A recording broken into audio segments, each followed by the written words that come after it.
माधवी 13 वर्ष की एक साधारण लड़की थी।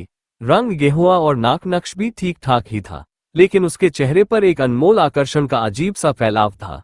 उसकी मीठी आवाज और असाधारण बुद्धि लोगों पर असर छोड़ जाती थी। बचपन में माँ बाप गुजर गए थे, इसलिए वह अपने चाचा चाची के पास रहती थी। चाचा तो उसका बेहद ध्यान रखते थे, पर चाची जी का बर्ताव माधवी के साथ अच्छा नहीं था। चाचा के दोनों बच्चे गांव की पाठशाला में पढ़ते थे, पर माधवी को चाची ने घर के काम में ऐसा लगा रखा था कि पाठशाला जाने का कोई सवाल ही नहीं था। सुबह से रात तक वह माधवी के पीछे पड़ी रहती और दांत फटकार कर सारा घरेलू काम करवाती। माधवी दुखी तो रहती, पर निराशावाद में उसे विश्वास नहीं था। उसकी माँ ने उसे समझाया था कि किसी भी परिस्थिति में मनुष्य को हार नहीं माननी चाहिए और अपना काम मन लगा कर करना चाहिए। माँ की शिक्षा याद कर माधवी घर का सारा काम ऐसे करती थी कि कोई अतिथि अचानक आए तो उसे घर व्यवस्थित मिलता था, चाहे कोई किसी समय क्यों ना आए। माधवी के चेहरे की मुस्कान कभी धीमी नहीं पड़ती थी, मन की पीड़ा को किसी पर जाहिर नहीं करती थी। सबसे हंसती बोलती रहती और अतिथियों का स्वागत चाय, शरबत और गर्म नाश्ते से करती। इतनी छोटी आयु में ही उसने तरह तरह के व्यंजन बनाने सीख लिए थे।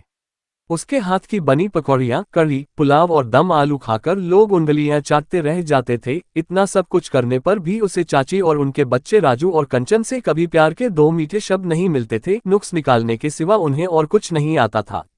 एक ही काम को बार बार करवाने में राजू और कंचन को बड़ा मजा आता था। दुख तकलीफ में वह सिर्फ ईश्वर को याद करती थी। सुबह उठकर नहा धोकर भगवान को भोग लगाकर ही कुछ करती थी। शाम को दोबारा आरती करती और काम करते वक्त भजन गाती रहती। बचपन से ही उसकी माँ ने उसे ईश्वर पर विश्वास रखने की शिक्षा दी थी।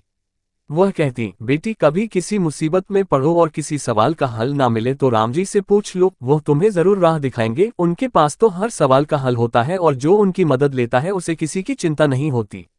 बचपन की यह बातें माधवी के मस्तिष्क में ऐसी समाई थी कि अब वह उसकी आदत बन गई थी। माँ बाप के चले जाने के बाद ईश्वर में उसका विश्वास घटने के बदले और बढ़ गया था। वह सोचती थी कि जो भी होता है अच्छे के लिए ही होता है। ईश्वर इच्छा के बिना पेड़ का एक पत्ता नहीं डोलता, तो फिर क्यों ना मैं बेकार की बातें छोड़ भगवान भक्ति में अपना समय बिताऊं। काफी समय बीत गया। राजू अब कॉलेज में पता था, रोज पास के शहर जाता और शाम को वापस आता। कंचन की शादी की तैयारियां हो रही थी। इन्हीं जाड़ों में पास के माधोपुर गांव से बारात आने वाली थी। जमाई राजा का खुद का कारोबार था। कपड़े की दुकानें 3 थी और एक छोटी फैक्ट्री में खिलौने भी बनकर शहर में बिकने जाती थी। माधवी कंचन से 2 वर्ष बड़ी थी, पर उसकी शादी की किसी को परवाह नहीं थी। चाचा ने 1-2 बार चाची से इस विषय पर बात छेड़ी थी, पर बात आगे नहीं बढ़ी। सीधी सी बात थी, माधवी ससुराल चली गई तो घर का काम चाची को करना पड़ता। भला ये कैसे हो सकता था? उन्हें तो आराम से बैठने की आदत पड़ गई थी। वह माधवी को हमेशा सुनाती, अरे बिटिया, तेरी शादी होना नामुमकिन है। रंग तो तेरा काला है, कौन काली कलूटी से फेरे करवाएगा? तू तो यहीं जमी रह, बुढ़ापे में चाचा चाची की सेवा करेगी तो बड़ा पुण्य मिलेगा, समझी ना। माधवी उनकी बातों का जरा भी बुरा नहीं मानती थी। चाचा की लाचारी समझकर वह उनकी देखभाल करती हुई ही अपना जीवन व्यतीत करना चाहती थी। आखिर कंचन के ब्याह का दिन आ ही गया। माधवी ने घर की सजावट में कोई कसर ना छोड़ी। खाने पीने का बढ़िया प्रबंध कर वह कंचन को सजाने में लगी हुई थी। कुछ ही समय के बाद बारात आ गई। सब लोग स्वागत में आगे बढ़े, पर माधवी खाने का पूरा इंतजाम देखने पीछे चली गई।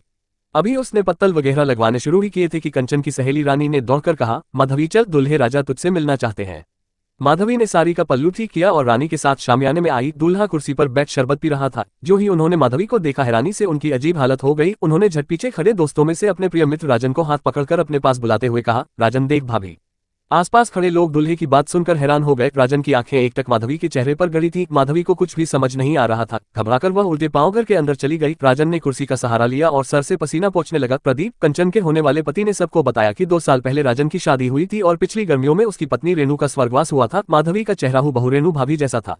सिर्फ चेहरा ही नहीं, बल्कि रंग, कद और आवाज भी वही थी। राजन को ऐसा लगा मानो रेणु से दोबारा मिल गई हो। उसे बार बार माधवी की सुंदर आंखें याद आ रही थी, जो बिल्कुल रेणु की तरह सुंदर थी। सिर्फ एक फर्क था, रेणु के बाल सीधे लंबे थे और माधवी के कंधे तक घुंघराले थे।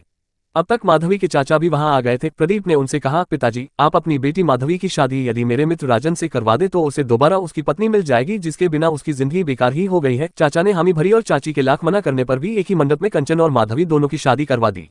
शादी के 3 साल बीत गए। कंचन को एक बेटा और माधवी को एक बेटी हो चुके थे। माधवी ने कभी सोचा नहीं था कि पति का प्यार और बेटी का सुख उसे इतनी ज्यादा मिलेगी कि वह अपने बीते दिनों के दुख तकलीफ को बिल्कुल भूल जाएगी। राजन के माँ बाप और भाई बहन माधवी को इतना चाहते थे कि कहा नहीं जा सकता। माधवी को आखिर भगवान पर विश्वास रखने का फल मिल ही गया।